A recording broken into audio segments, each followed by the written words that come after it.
Obreiros da Vida Eterna. Capítulo 17. Rogativa singular. Enquanto Dimas se restaurava paulatinamente, Fábio cobrava forças de modo notavelmente rápido. Os longos e difíceis exercícios de espiritualidade superior, levados a efeito na crosta, frutificavam agora em bênçãos de serenidade e compreensão. Ambos repousavam na casa transitória, amparados pela simpatia geral da instituição que a irmã Zenóbia dirigia. Ao mesmo tempo, prosseguíamos em constante cuidado junto aos demais amigos, principalmente ao pé de Cavalcante, cuja situação orgânica piorava sempre nas vizinhanças do fim. Dimas, com o exemplo de Fábio, criara novo ânimo, reagia com mais calor perante as exigências da família terrena e consolidava a serenidade própria com a precisa eficiência. O ex-tuberculoso, iluminado e feliz, notava que outros horizontes se lhe abriam ao espírito sensível e bondoso. Podia levantar-se à vontade, transitar nas diversas sessões em que se subdividiam os trabalhos do Instituto, e dava gosto vê-lo interessado nos estudos referentes aos planos elevados do universo sem fim. Experimentava tranquilidade. Não era um gênio das alturas, não completara suas necessidades de sabedoria e amor. Entretanto, era servo distinto, uma posição invejável pelos débitos pagos e pela venturosa possibilidade de prosseguir a caminho de altos e gloriosos cumes do conhecimento. A irmã Zenóbia dava-se ao prazer de ouvi-lo nos rápidos minutos de lazer e frequentemente manifestava a Jerônimo suas agradáveis impressões a respeito dele. Tanta alegria provocou o discípulo fiel com a disciplina emotiva que dava testemunho, que o nosso assistente tomou a iniciativa de trazer-lhe a esposa em visita ligeira. Lembro-me da comoção de Mercedes ao penetrar o pórtico do Instituto, pelo braço amigo de nosso orientador. Estava atônita, deslumbrada, estática. Não possuía consciência perfeita da situação, mas demonstrava sublime agradecimento. Conduzida à câmara em que o companheiro a esperava, ajoelhou-se instintivamente. Sensibilizamo-nos todos ante o gesto de espontânea humildade. Fábio, sorridente, disfarçando a forte emoção, dirigiu-lhe a palavra exclamando: "Levante, Mercedes, comungamos agora na felicidade imortal." A esposa, porém, inebriada de ventura, fechara-se em incompreensível silêncio. O amigo adiantou-se e ergueu-a e abraçou-a com infinito carinho. "Não se amedronte com a viuvez, minha querida", continuou. "Estaremos sempre juntos. Lembra-se de nosso entendimento derradeiro?"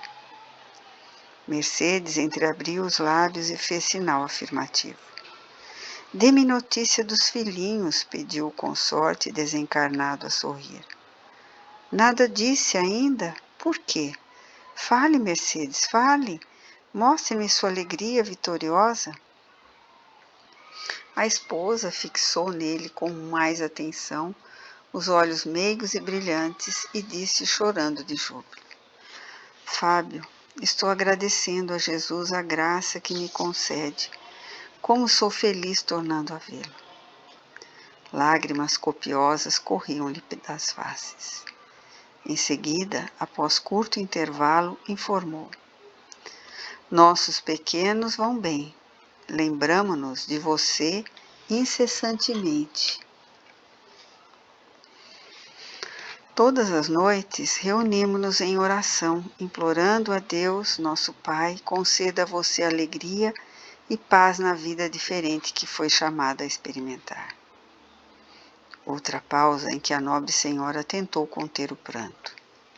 "Quero avisá-lo prosseguiu, de que já estou trabalhando. O senhor Frederico, nosso amigo, nosso velho amigo, deu-me serviço. Carlindo vela pelo irmão, enquanto me ausento, e creio que nada nos falta em sentido material. Temos apenas... E a esposa dedicada interrompeu-se nas expressivas reticências, receosa, talvez, de ofendê-lo. Continue, falou o companheiro sensibilizado. Não se zangará, disse Mercedes, reanimando-se. Se eu reclamar contra as saudades imensas, em nossa afeição e preces há um lugar vazio que é o seu. Creia, porém, que faço o possível para não feri-lo. Coloquei mentalmente a presença de Jesus, o nosso Mestre invisível, onde você sempre esteve.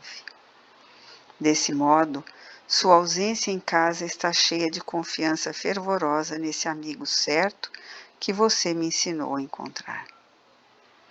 Reparei que o esposo, não obstante a elevação que o caracterizava, desenvolveu visível esforço para não chorar. Fazendo-se otimista, observou: não apague a luz da esperança. Não me zango em sabê-los saudosos, pois também eu sinto falta de sua presença, de sua ternura, da carícia de nossos filhos, mas ficaria contrariado se soubesse que a tristeza absorveu nosso ninho alegre. Tenha coragem e não desfaleça. Logo que for possível, retomarei meu lugar em espírito. Estarei com você no ganha-pão. Assisti-la-ei nos exercícios da prece e respirarei a atmosfera de seu carinho. Para isso, por enquanto, preciso escorar-me em sua fortaleza de ânimo e não dispenso o seu amoroso auxílio. Sinto-me certo de bons amigos que não nos esquecem. E quem sabe estaremos lado a lado de novo, em porvir não remoto? Avisaram-me de que a divina bondade me concedeu ingresso em colônia de trabalho santificador, a fim de prosseguir em meus serviços de elevação. Poderei, talvez, tecer diferente e mais belo ninho para guardá-la. Ouço dizer, Mercedes, que o sol é muito mais lindo nessa paisagem de encantadora luz, e que à noite as árvores floridas assemelham-se a formosos lampadários, porque as flores maravilhosas retêm o luar divino. Nesse instante, determinada interrogação interrompeu meu raciocínio. Se Fábio havia feito tantos amigos em nosso núcleo de serviço, desde outro tempo, a ponto de merecer-lhes especial consideração, como se mostrava adventício a respeito do noticiário de nossa esfera? Sintetizando compridas indagações em pequenina pergunta ao assistente Jerônimo, respondeu meu orientador em 2 sentenças curtas. A morte não faz milagres. Retomar a lembrança é também serviço gradual, como qualquer outro que envolva atividades divinas da natureza. Calei-me atento. Fitando a visitante, enternecido, o marido recém-liberto considerava. Acredita que não vale a pena sofrer de algum modo para conseguir tão sagrado patrimônio?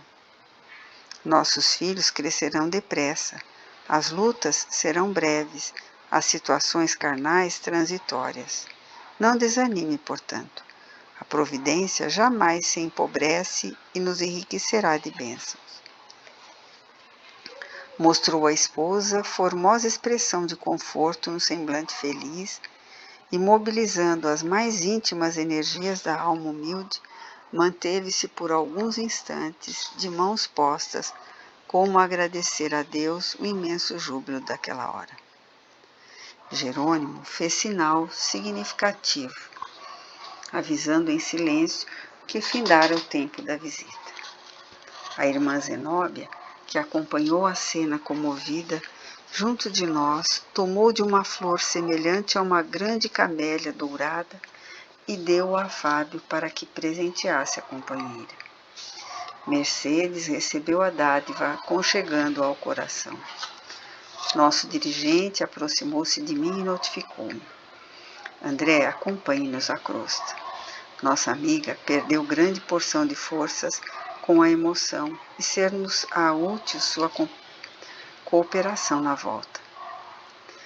Despediu-se a viúva e em breve era por nós conduzida ao lar.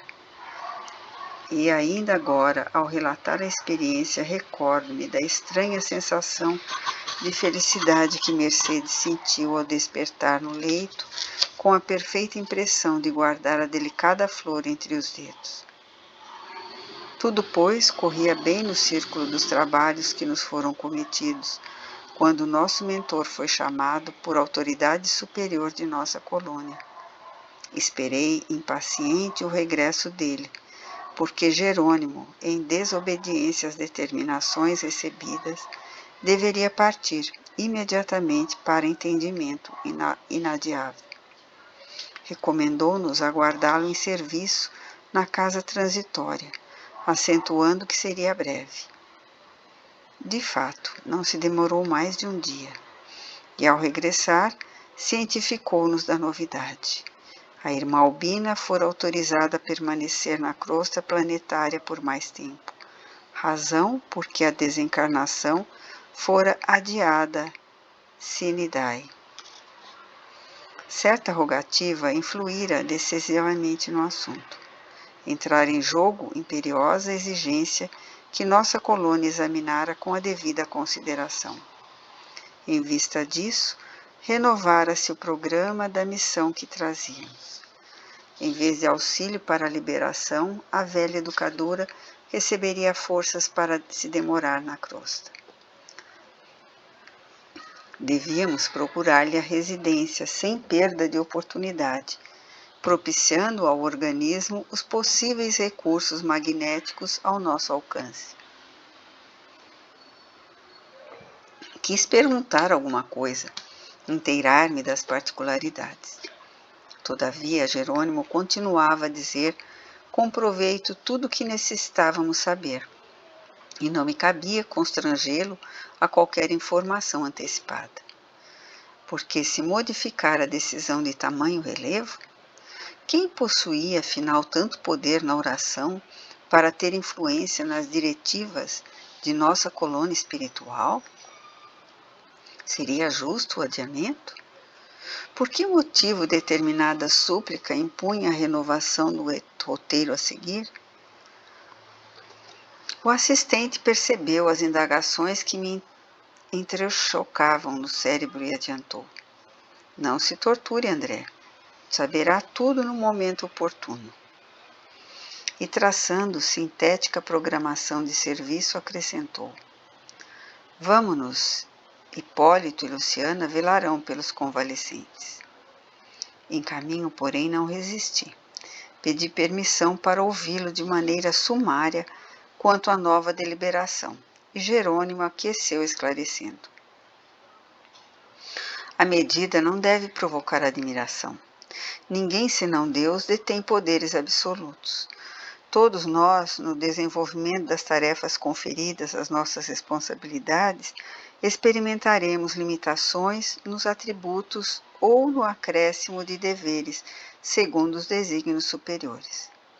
O futuro pode ser calculado em linhas gerais, mas não podemos pré-julgar quanto ao setor da interferência divina. O Pai efetua a organização universal com independência ilimitada no campo da sabedoria infalível. Nós cooperamos com relativa liberdade na obra do mundo, sujeitos à necessária e esclarecedora interdependência, em virtude da imperfeição da nossa individualidade. Deus sabe enquanto nós nem sequer imaginamos saber. E com expressivo gesto de bom humor prosseguiu. Não existe, portanto, novidade propriamente dita. Aliás, É justo considerar que a desencarnação de Albina não é suscetível de ser adiada por muito tempo.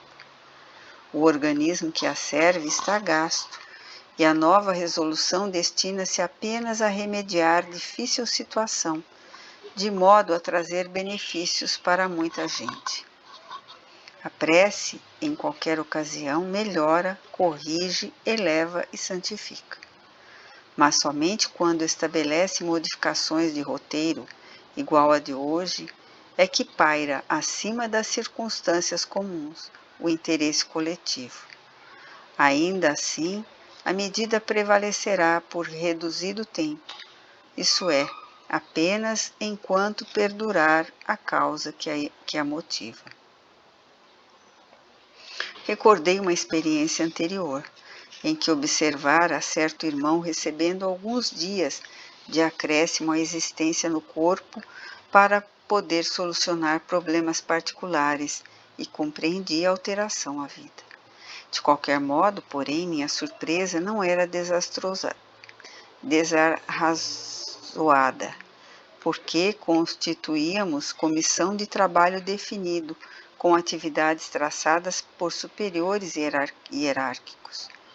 No caso a que me reportava, vira amigos de nossa esfera intercedendo junto de outros amigos em benefício de terceiro. Todavia, na questão em exame, tratava-se de pedido da crosta atuando diretamente em nosso núcleo distante. Conservando, pois, minha curiosidade insatisfeita, acompanhei o assistente até o apartamento confortável em que residia a interessada.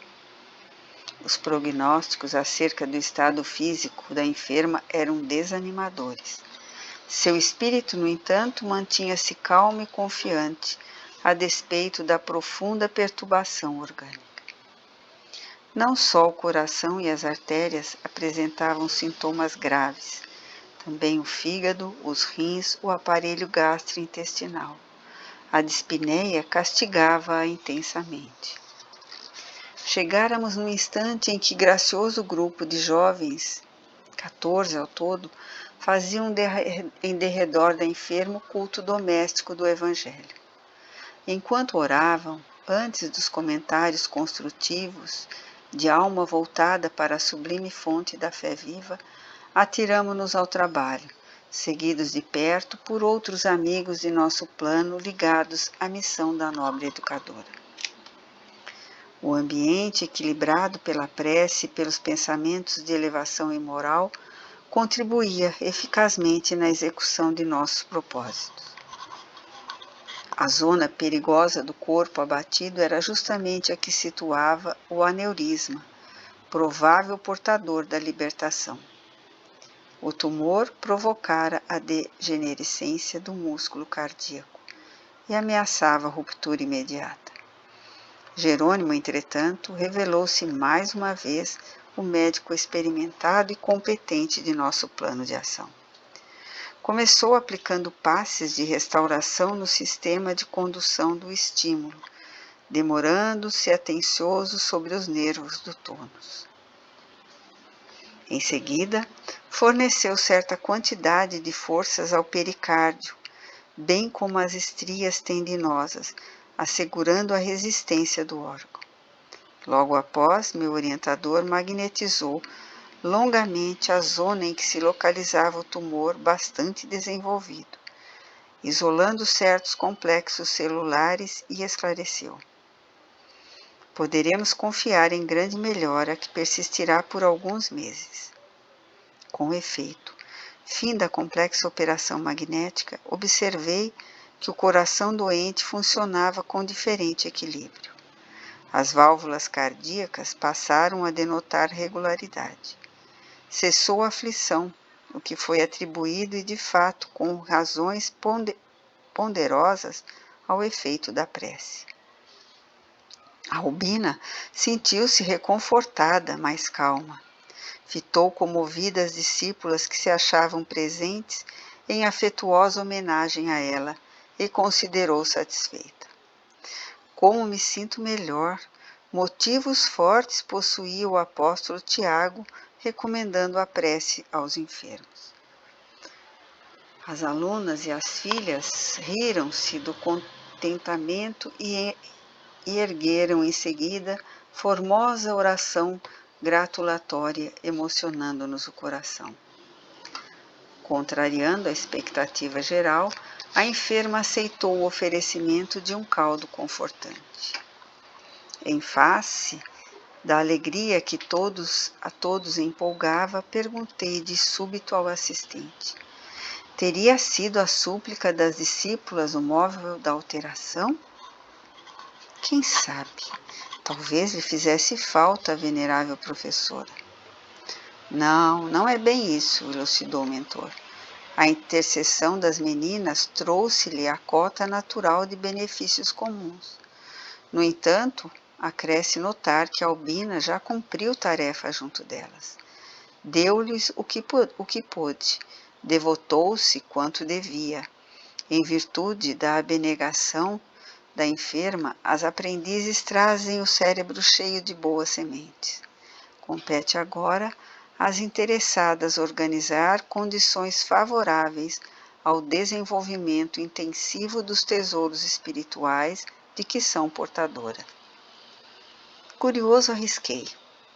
Estaríamos, porventura, ante o resultado de requisição sentimental das filhas?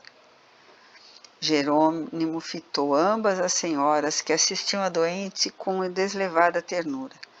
Abanou a cabeça com um gesto negativo e retrucou: também não. Não se trata de resposta a semelhante rogativa. No desempenho dos sagrados deveres de mãe, Albina fez tudo pelo bem-estar das filhas. Desvelou-se quanto lhe era possível. Por elas, perdeu compridas noites de vigília e encheu laboriosos dias de preocupação absorvente e redentora. Educou-as carinhosamente, encaminhou-as na estrada da santificação e, sobretudo, ao prepará-la para a vida, entregou-as ao Pai Eterno sem egoísmo destruidor. O trabalho materno foi completamente satisfeito.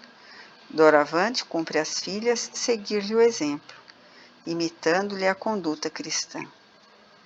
Os bons pensamentos de Lloyd e Eunice envolvem-na toda em repousante atmosfera de amor. Entretanto, não seriam os rogos filiais, em circunstância como esta, que modificariam o roteiro das autoridades superiores no cumprimento das leis divinas. As súplicas de ambas partem de esferas de serviço perfeitamente atendidas pela missionária em processo de liberação, e de modo algum as filhas poderiam retê-la. Nesse instante, sentindo-se a enferma confortada pela inopinada melhora, dirigiu-se à filha mais velha indagando: Lloyd, acredita você na possibilidade de trazer o Joãozinho até aqui? A interrogação enternecida seguiu-se plena aprovação da filha, e o telefone tilintou chamando alguém. Ao passo que a senhora se entendia com o esposo, à distância, meu orientador anunciou bem-humorado: em breves momentos receberá você a chave do problema. Continuamos socorrendo a organização fisiológica da enferma, observando a alegria sincera das discípulas que se retiravam contentes. Mãe e filhas voltaram a permanecer a sós conosco, junto de outros amigos espirituais que se dedicavam no compartimento à tarefa de auxílio, inclusive a simpática irmã que nos acolhera na visita inicial, falando-nos, aliás, da probabilidade de prorrogação. Processavam-se com extremado carinho os serviços de assistência, quando o cavalheiro bem posto deu entrada, conduzindo um menino miúdo, de 8 anos presumíveis. Varando a porta do quarto, o pequenino mostrou-se consciente do lugar em que se achava. Cumprimentou as senhoras, respeitoso, e voltou-se de olhos ansiosos para a enferma, beijando-lhe a destra com indescritível ternura. Albina rogou a Deus o abençoasse, e o menino perguntou: Vovó, como vai? Designando o assistente, esclareceu. A súplica dessa criança alcançou-nos a colônia espiritual e modificou-nos o roteiro. Que? Interroguei sumamente surpreendido. Jerônimo, todavia, continuou. Não é neto consanguíneo da doente, embora se considere tal. É órfão que lhe abandonaram a porta após o nascimento e que Lloyd mantém no lar desde que nossa irmã se recolheu à cama. Não obstante a prova, Joãozinho é grande e abnegado servo de Jesus, reencarnado em missão do Evangelho. Tem largos créditos na retaguarda. Ligado à família de Albina há alguns séculos, torna-o ao seio de criaturas muito amadas a caminho do serviço apostólico do porvir. Ia formular perguntas novas, mas meu orientador, indicando a enferma que se abraçara à criança, aconselhou-me solícito. Observe por si mesmo. O diálogo entre ela e o pequenino adquirira encantadora suavidade. Tenho passado mal, meu filho, exclamava a respeitável senhora em desabafo. Vovó, tornou o rapazinho, olhos radiantes de fé. Tenho rezado sempre para que a senhora fique boa depressa. Tem fé? Confio em Jesus. Na última vez em que estive na igreja, pedi a todos me ajudarem a rogar ao céu pela sua saúde. E se Deus me chamar? Os olhos se lhe umedeceram, mas acentuou em voz firme. Precisamos da senhora neste mundo. Albina abraçou-o e beijou-o com meiguice maternal e prosseguiu. João, tenho sentido muita saudade de seus hinos na escola. Tem louvado o Senhor pontualmente? Tenho. Cante para mim, meu filho. Pequeno sorriu jubiloso por haver encontrado motivo de alegrar a doente, querida, e indagou com naturalidade. Qual? A enferma pensou e disse, Jesus sendo meu. O menino modificou a expressão fisionômica, entristeceu-se instantaneamente, mas, colocando-se junto ao leito e na postura do crente submisso, ergueu os olhos ao alto e começou a cantar antigo e delicado hino das igrejas evangélicas. Jesus sendo meu, sou muito feliz. Eu vou para o céu, meu lindo país. Expressava-se em voz tão dorida que o hino parecia amarguroso lamento. Fim da primeira quadra, esforçou-se para continuar, mas não conseguiu. Profunda emoção sufocou-lhe a garganta. As lágrimas saltaram-lhe espontâneas. Tentou debalde fixar Lloyd para ganhar coragem. E reparando em sua comoção, que sua comoção contagiara a família, precipitou-se nos braços da doente e gritou com força. Não, vovó, não. A senhora não pode ir agora para o céu, não pode. Não, Deus não deixará. Albina recolheu-o carinhosa, feliz. Que isso, João? Perguntou, buscando sorrir. Observei a mim mesmo e só então reconheci que eu também chorava.